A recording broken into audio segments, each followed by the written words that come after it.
Salut à tous, on se retrouve pour l'épisode 1893 du Zap Image. On commence aujourd'hui ce jeudi 28 juillet avec des anniversaires et tout d'abord c'est Harry Kane, l'attaquant de Tottenham. Il fête aujourd'hui ses 29 ans, l'attaquant anglais, un bon anniversaire à lui. Donc considéré actuellement comme l'un des meilleurs numéro 9 au monde, on peut le mettre je pense dans le top 3. Bon anniversaire à Harry Kane. Il y a aussi un autre anglais, c'est Emile Smith-Rowe, le jeune joueur de l'équipe de Arsenal. Il fête aujourd'hui ses 22 ans, bon anniversaire à lui. Également un autre anglais, donc un ancien joueur, c'est Michael Carrick. Il fête aujourd'hui ses 41 ans, cet ancien joueur de l'équipe de Manchester United. Il y a aussi le joueur espagnol Pedro. Il fête aujourd'hui ses 35 ans. On peut voir qu'il a un immense palmarès. Je crois qu'il a quasiment tout remporté dans sa carrière, que ce soit la Coupe du Monde, que ce soit l'Euro, 2 fois la Coupe du Monde des clubs, 3 Ligues des Champions, 5 Ligue 1, une Première Ligue, une Europa League, 3 Super Coupes d'Europe, 5 Super Coupes d'Espagne, une Coupe d'Angleterre et 3 Coupes du Roi pour Pedro. Donc un immense palmarès, j'ai dit les gars. Donc bon anniversaire à lui. Et pour finir, c'est Mathieu Debuchy, l'ancien joueur par exemple de l'AS Saint-Etienne, maintenant défenseur de l'équipe de Valenciennes. Il fête aujourd'hui ses 37 ans. On va parler maintenant de l'Euro féminin et on va parler de la deuxième demi-finale. C'était hier soir entre l'équipe de France et l'équipe allemande. Et grosse déception pour les Françaises. Elles se sont inclinées 2-1 contre la Mannschaft. Donc les statistiques du match, donc la possession, c'est quasiment du kiff-kiff. Les tirs, on peut voir que les Françaises ont plus tiré que les Allemandes. 3 tirs de plus, donc 14 pour l'équipe de France, 11 pour l'Allemagne. Mais l'Allemagne a été plus efficace parce que sur ces 11 frappes, ils ont réussi à cadrer 4 tirs et à marquer 2 buts. Alors que l'équipe de France 14 tirs et seulement 2 tirs cadrés. Il y a eu trop de frappes hors cadre pour l'équipe de France. Donc voilà, il fallait être plus efficace, surtout contre cette redoutable équipe allemande. Donc d'énormes déceptions bien sûr. Voilà pour les Françaises. Et le rêve envolé en une aujourd'hui, le journal L'équipe. N'oubliez pas que c'est la première fois que l'équipe de France atteignait un dernier carré d'une grande compétition. Et voilà, ils échouent, on va dire, en demi-finale. Un dommage, la marche était trop haute. Voilà, cette équipe allemande était trop forte tout simplement pour cette équipe française. Même si l'équipe de France, bien sûr, s'ils auraient été plus efficaces devant les buts, aurait pu atteindre cette finale. Donc les Bleus s'inclinent face à l'Allemagne et n'iront pas en finale de l'Euro. Et Corinne Diacre, après la défaite des Bleus contre l'Allemagne, donc elle a dit la déception est tellement important. Donc quelques déclarations de la sélectionneuse de l'équipe de France. Donc quel message avez-vous fait passer auprès de vos joueuses? Donc ça c'était une question d'un journaliste. Donc qu'elle s'était bien battue, on a tout donné. Donc hier soir cela n'a pas payé, notamment sur la deuxième période où on s'est créé des occasions. L'efficacité nous a encore fui. Donc elle le dit, voilà, que l'efficacité n'était pas là côté française. Trop de frappes hors cadre et bien sûr voilà ça pardonne pas, on peut dire, lors d'un grand match européen. Une autre question, qu'est-ce qui vous a manqué pour faire basculer ce match? Il a dit l'efficacité, le fait de concrétiser nos temps forts. On a eu les opportunités, ça ne voulait pas rentrer. On a eu énormément de difficultés, c'est comme ça. Et la dernière question, donc les 2 jours de récupération en moins ont finalement compté. Il n'y a pas que l'Allemagne a eu 2 jours de plus de repos par rapport à l'équipe de France qui avait joué contre l'équipe néerlandaise. C'était samedi soir. On a vu certaines joueuses françaises un peu en dessous de leur niveau habituel, c'est sûr. On n'a rien lâché malgré tout. C'est sûr que si on avait eu 48 heures de plus, on ne sait pas ce qu'aurait été le match. Il ne faut pas enlever non plus la prestation de cette équipe d'Allemagne qui a été là à hauteur de son rang. On est tombé face à une belle équipe puissante, athlétique et efficace. Donc voilà ce que dit Corinne Diacre par rapport à cette défaite de ces joueuses hier lors de cette demi-finale. Et Selma Bacha, donc elle avait été élue meilleure joueuse lors du dernier match de l'équipe de France contre la sélection néerlandaise. Et elle a dit hier, on est tombé face à une grande nation. On a peu d'expérience, mais un jour on y arrivera. C'est les échecs, ça fait partie d'une carrière. On reviendra plus forte. Un jour, cette équipe de France fera vibrer le monde entier. Bon, voilà, elles ont quand même fait un très beau parcours, voilà, parce qu'elles ont atteint quand même les demi-finales. Mais bon, la marche était trop haute contre cette redoutable équipe allemande. Et les Bleus, quand même, ont désormais donc marqué toutes leurs buts. Donc elles ont marqué 9 buts lors de cet Euro féminin. Tous ces buts ont été inscrits en première période. Elles n'ont jamais réussi à marquer le moindre but en deuxième période. Donc voilà, c'est une stat, on va dire, moyenne pour l'équipe de France. Il faut être bien sûr efficace en première et en deuxième période d'une rencontre. Et on peut voir le 11 qui a commencé titulaire hier. Et on peut voir qu'il y a des joueuses qui sont passées complètement à côté de leur rencontre. Par exemple, cette joueuse Périssé, on peut voir qu'elle a obtenu une note de 3 sur 10 aujourd'hui dans le journal de l'équipe, ce qui équivaut à un mauvais match de sa part.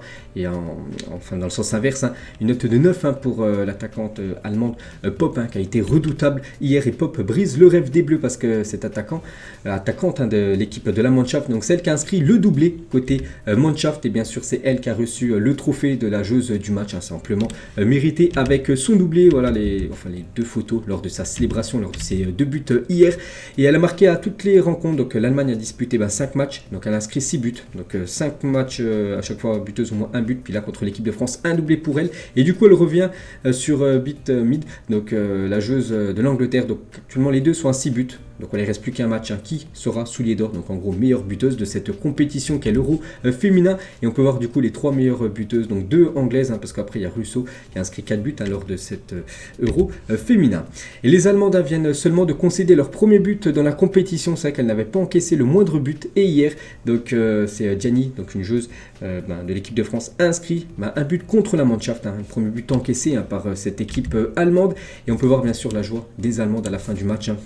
Après cette qualification quand même en finale de l'Euro féminin, on peut voir la sélectionneuse très très heureuse, et voilà, il y avait pas mal de supporters bien sûr de la Mannschaft hier dans les tribunes, et il y avait du coup encore un record d'affluence qui a été battu, donc avant-hier à Angleterre-Suède, donc la plus grande affluence de tous les temps lors d'une demi-finale de l'Euro féminin de l'UEFA, et hier ce Allemagne-France, ça n'a pas battu le record d'avant-hier, mais plus grande donc affluence de tous les temps lors d'une demi-finale de l'Euro féminin de l'UEFA, n'impliquant pas les hôtes, donc en gros l'équipe pays organisateur qui est l'Angleterre.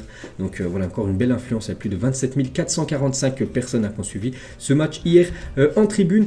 Et du coup la finale, voilà, c'est officiel, donc déjà cette finale se jouera, ça sera dimanche soir, et ça sera entre l'Angleterre, donc pays hôte, voilà, pays organisateur, contre cette équipe allemande. Le match se déroulera du côté de Wembley, donc on annonce quasiment certainement le match à guichet fermé, il pourrait monter à plus de 80 000 personnes, l'affluence lors de cette rencontre, donc bien sûr on en reparlera de ce résultat dans l'édition de lundi. Et l'Allemagne les gars, donc vous savez que l'Allemagne, ils ont déjà remporté 8 fois l'Euro féminin, et l'Allemagne a une chance de remporter 9 Euros féminins lors de ses 11 derniers tournois. Elles ont échoué seulement 2 fois en finale, elles ont remporté 8 finales, donc là maintenant c'est contre l'Angleterre. L'Angleterre n'a jamais gagné l'Euro féminin, donc verdict dans quelques jours. On va parler cette fois-ci du foot masculin, on va parler de quelques matchs donc amical qui s'est déroulé hier. Et on va commencer tout d'abord avec l'Olympique de Marseille qui joue contre le Betis Séville. Donc c'était un match amical et on peut voir un score final de 1 partout. Donc tout s'est joué en fin de match parce que Milik a inscrit le premier but de la partie à la 87e minute. Donc on pensait que Marseille allait obtenir voilà, la victoire. Et non, parce que Rodri Sanchez a égalisé côté sévillan à la 90e minute. Bon, c'est un match de pré-saison. N'oubliez pas que Marseille a fait de mauvais résultats. Ils avaient perdu contre Norwich, ils avaient perdu aussi contre Middlesbrough 2-0. Donc là, 1 partout contre cette équipe espagnole. On peut voir le 11 qui a commencé titulaire hier ce match. Donc le prochain match, j'ai oublié de le dire là, parce qu'on peut voir dans ce texte. Donc rendez-vous dimanche à 18h pour ce OM Milan. Ça sera le dernier match de préparation pour l'équipe de Marseille. Ça sera du côté du stade Vélodrome, ce match de légende qui commencera à 18h contre le grand AC Milan. Puis après, ça sera la Ligue 1 pour cette équipe marseillaise. Et du coup, on peut voir le 11 qui a commencé titulaire hier. Et on peut voir Blanco, le gardien. Il a commencé titulaire, Ruben Blanco.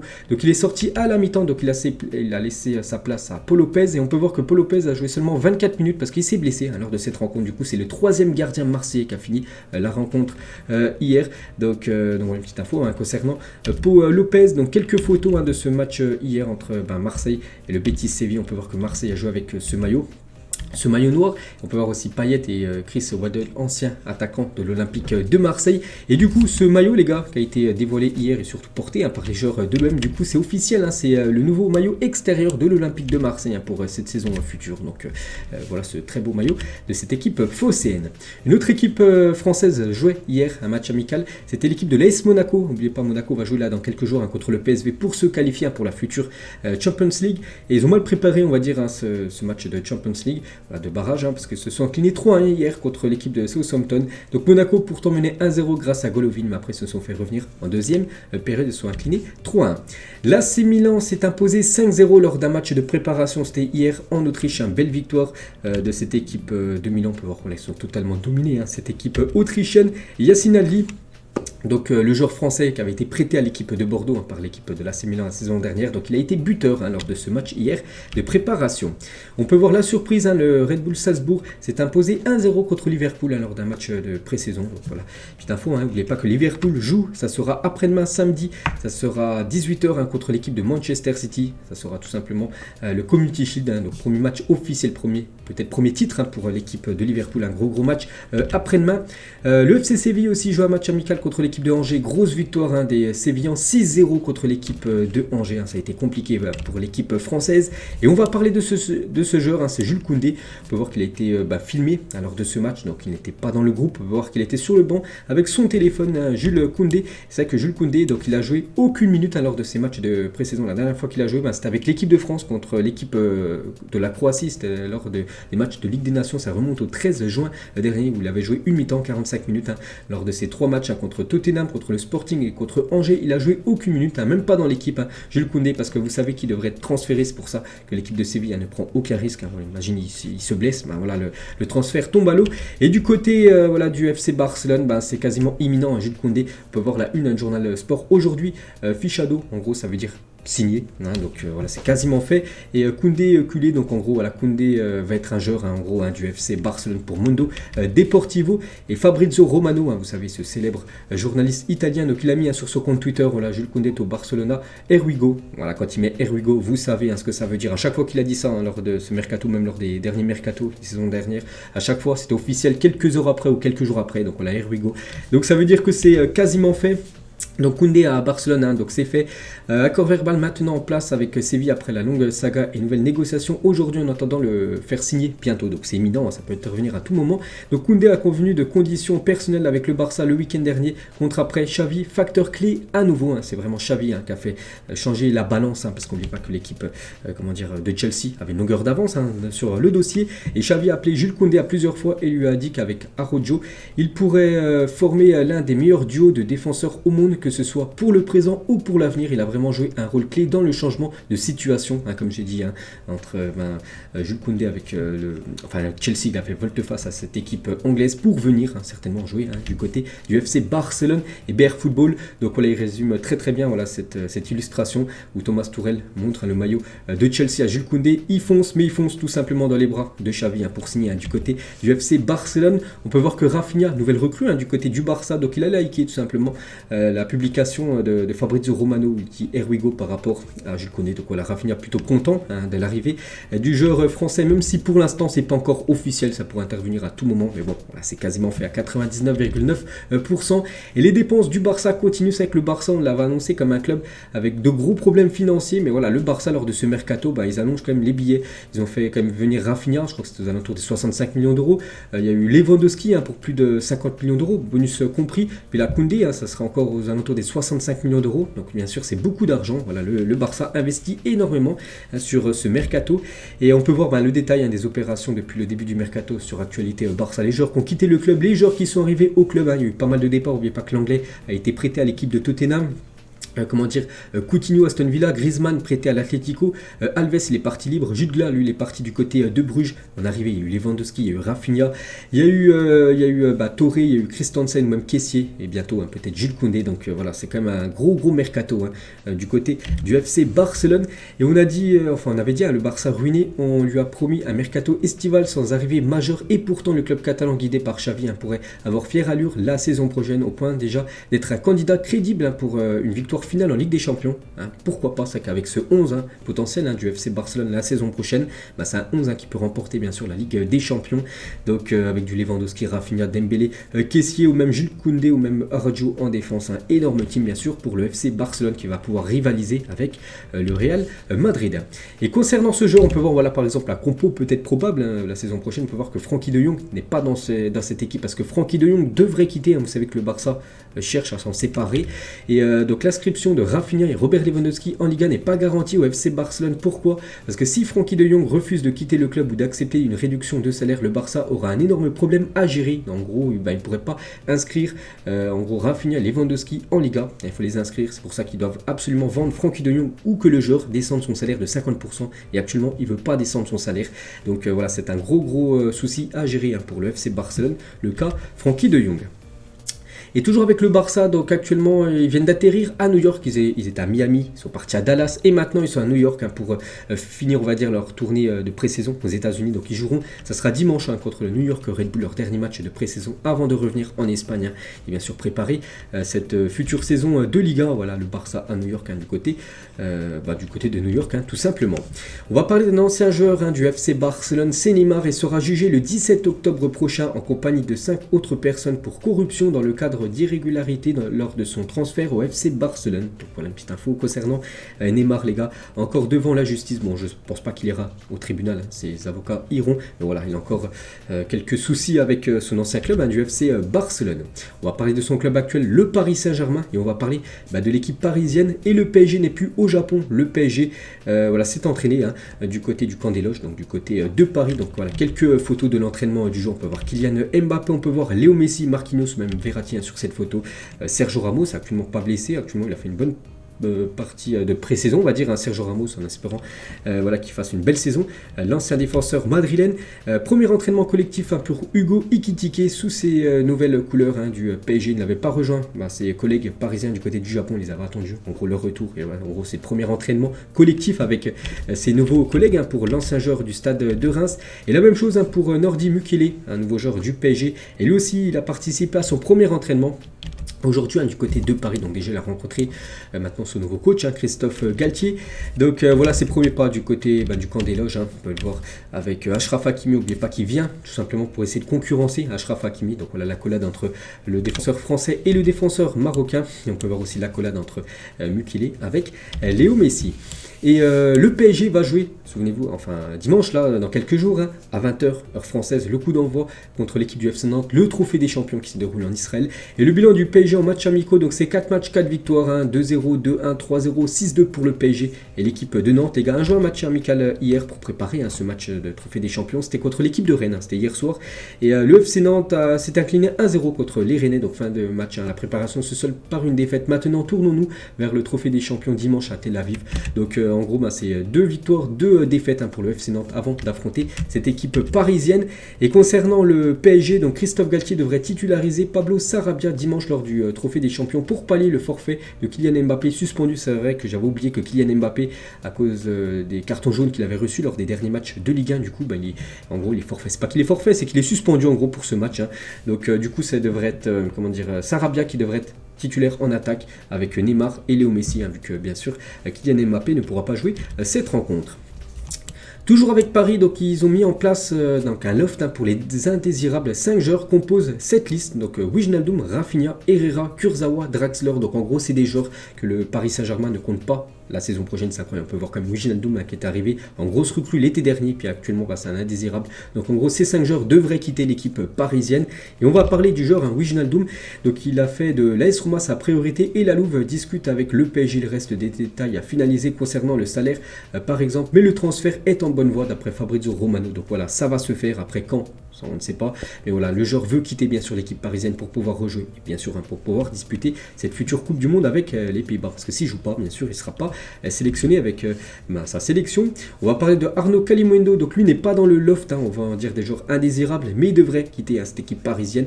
Donc il pourrait quitter le PSG malgré lui en raison de la nécessité de vendre. Le PSG doit vendre. Donc Rennes, Leeds et Nice sont intéressés par le joueur.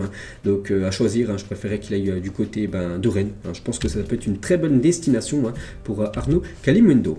Danilo, lui non plus, n'est pas un indésirable et devrait bien rester au PSG. Christophe Galtier serait satisfait de sa polyvalence, mais aussi de sa compétitivité.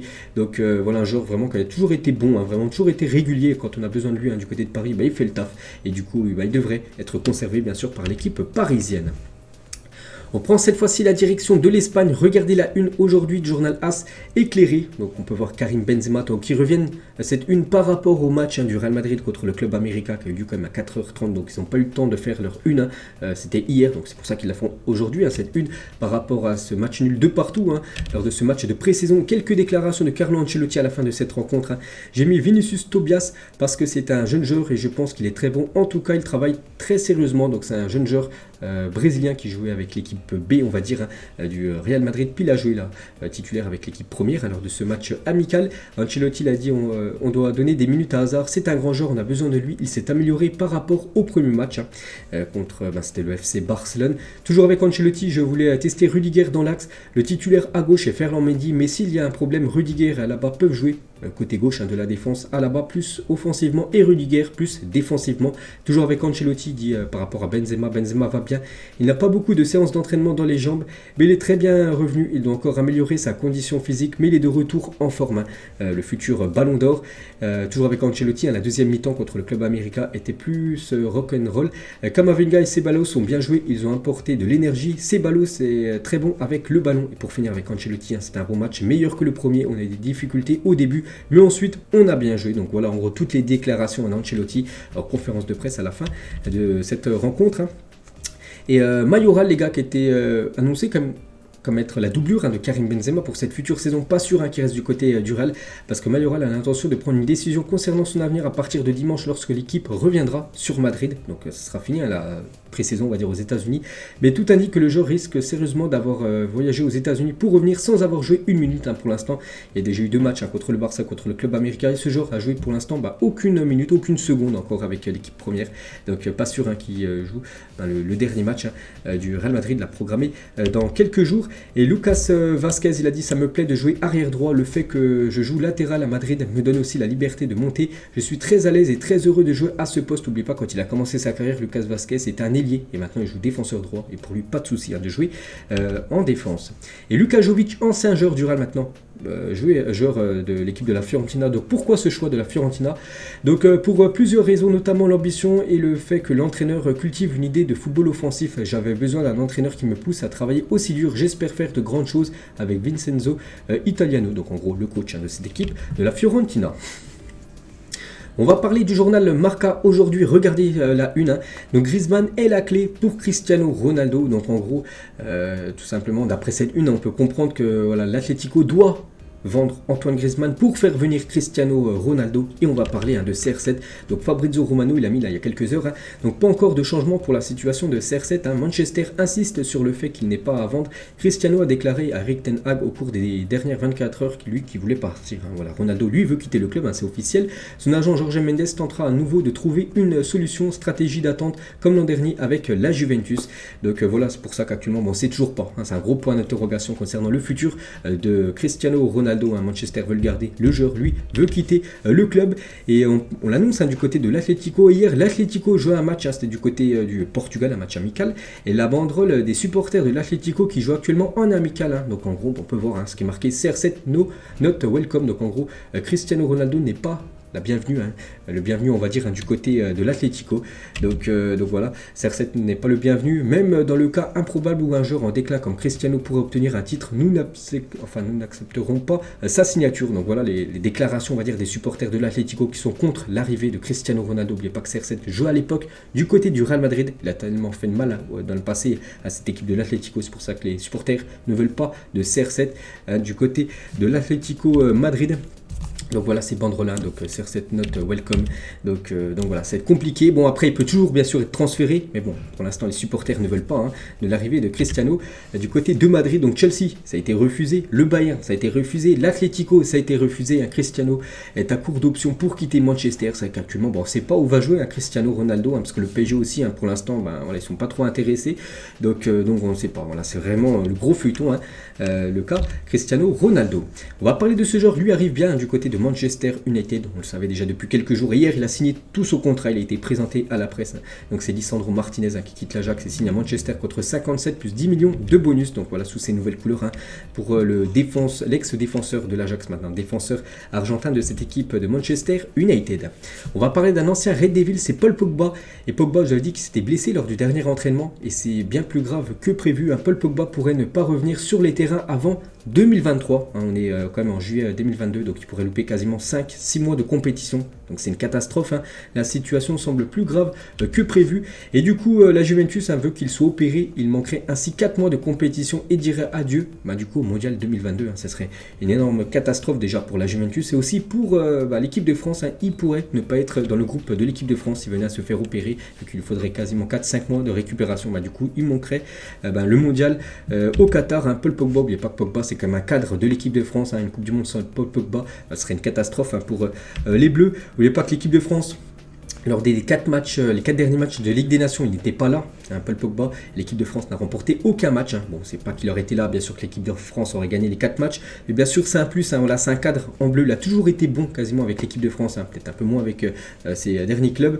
Donc, c'est une catastrophe tout simplement pour l'équipe de France. Donc, s'il se fait opérer, pas sûr pour l'instant. Voilà la situation actuellement de Paul Pogba. Donc, déjà, il devrait louper beaucoup de matchs. On annonce quasiment les 10 premiers matchs de la Juventus, où déjà il serait forfait les premiers matchs de Serie A. Donc, gros courage, bien sûr, grosse force à Paul Pogba. Et alors qu'elle souhaitait s'en débarrasser, la Juventus va probablement du coup conserver Adrien Rabiot. Selon la Gazzetta, il devrait profiter de la longue absence de Paul Pogba blessé au ménisque pour au moins 2 mois, voire plus, et obtenir un rôle plus important que prévu. Voilà pour Adrien Rabiot, qui était quasiment mis sur la liste des transferts. Et du coup, il devrait rester du côté de la Juventus pour pallier à l'absence de Paul Pogba. Lui aussi, les gars, on sait qu'il a des problèmes de santé. Donc c'est Sébastien Haller, opéré de sa tumeur aux testicules. Donc tout s'est bien passé. Il a été opéré avec succès. Donc ça, c'est une bonne nouvelle. Donc Sébastien Haller va suivre un traitement et sera absent 2 mois. Donc voilà, 2 mois de repos pour lui. Et le responsable des joueurs sous contrat du BVB à propos de Haller, il a dit qu'il était super stable et probablement positif. Il a également dit à l'équipe, faites votre travail, donnez tout, assurez-vous que lorsque je reviendrai, nous serons toujours dans la course, par exemple en Ligue des Champions, même en Bundesliga bien sûr, voilà, parce que bien sûr il compte revenir jouer, on espère tous qu'il revienne jouer avec cette équipe du BVB. Voilà, il sera indisponible pendant 2 mois, Sébastien Haller. Et Dortmund a pris contact avec Anthony Modeste pour pallier l'absence de Sébastien Haller, comme j'ai dit, qui devrait être absent pendant les 2 prochains mois minimum. On revient en France, on va parler de l'équipe de Bordeaux. Très bonne nouvelle pour l'équipe de Bordeaux. Donc Bordeaux réintègre la Ligue 2. Donc le comité exécutif de la FFF vient de rendre une décision favorable et c'est officiel. Bordeaux jouera bien en Ligue 2 la saison prochaine, parce que ça pouvait être bien pire.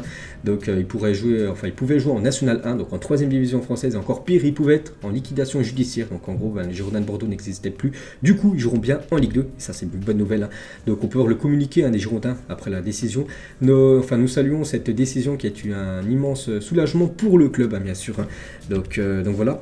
Et les supporters des Girondins de Bordeaux peuvent remercier Sékou Mara. Donc son transfert aura permis de sauver son club formateur d'une relégation en N1, voire même d'une liquidation judiciaire, parce que ce jeune joueur a été vendu, souvenez-vous, il y a quelques jours à Southampton pour 11 plus 2 millions, donc en gros 13 millions d'euros. Et du coup, grâce à cet argent, ils ont pu l'investir dans le club et voilà, en gros, sauver cette équipe de Bordeaux. Donc voilà, Bordeaux peut bien sûr remercier Sékou Mara. Et suite au maintien des Girondins de Bordeaux en Ligue 2, l'équipe diffusera en clair et en direct Bordeaux-Valenciennes, premier match de Bordeaux. Là, c'est après-demain, on est jeudi. Après-demain, c'est le retour de la Ligue 2.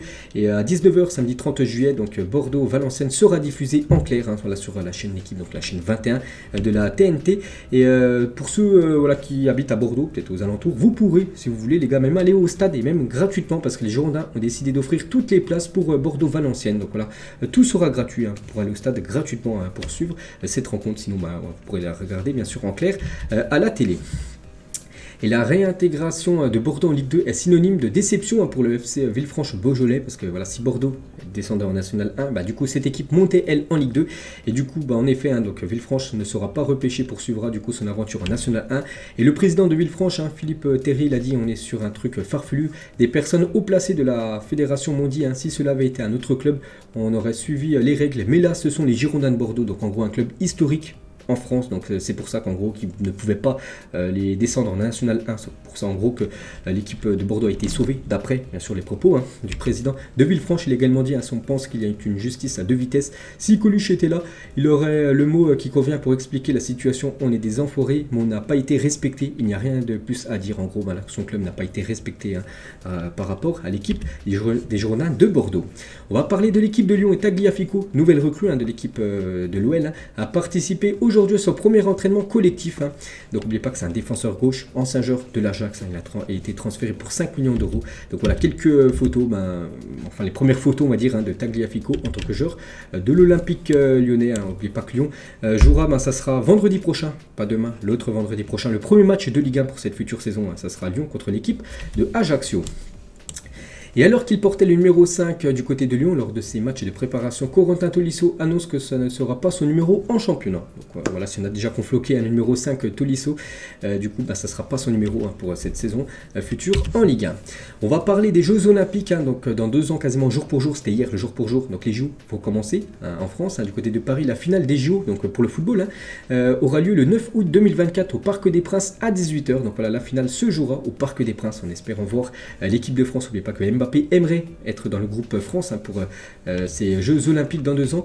Donc le match pour la 3e place aura lieu le même jour au Groupama Stadium du côté de Lyon à 15h de l'après-midi. On peut voir les villes en gros françaises qui accueilleront des matchs des JO. Donc Paris, Saint-Etienne, Nantes, Nice, Bordeaux, Lyon et Marseille. Donc voilà une petite info concernant ces Jeux Olympiques.